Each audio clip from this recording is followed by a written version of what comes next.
శ్రీమాత్రే నమః. అరుణారుణ కౌసుంభ వస్త్రభాస్వత్తటీతటీ అరుణారుణ మిక్కిలి ఎర్రనైన కౌసుంభ కుసుమ పువ్వు వలెనున్న వస్త్రభాస్వత్ వస్త్రము చేత ప్రకాశించుచున్న కటీతటి కటి ప్రదేశము గల తల్లి. కటి ప్రదేశమనగా మొల.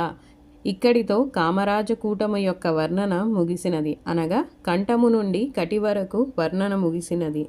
రత్నకింకిని కారమ్య రసనాధాము భూషిత. కింకిణులు అనగా చిరుమువ్వలు. రత్నములే చిరుమువ్వలుగా గల రమ్య అందమైన రసనాధామ భూషిత మొలనులను భూషణముగా ధరించిన తల్లి. మొలనులనే కటిసూత్రమని కూడా అంటారు.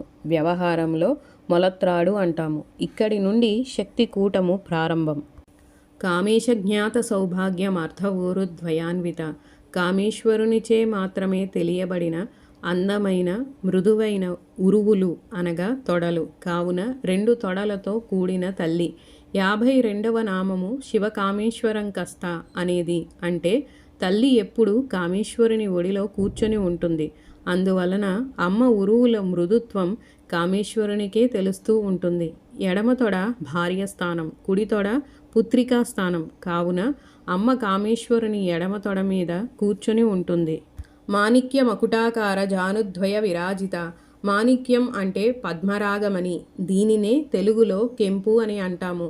మాణిక్యముతో తయారు చేసిన మకుటాకార కిరీటము వంటి ఆకారము గల జానుద్వయ కాలి మునుకుల జంటతో విరాజిత ప్రకాశించు తల్లి.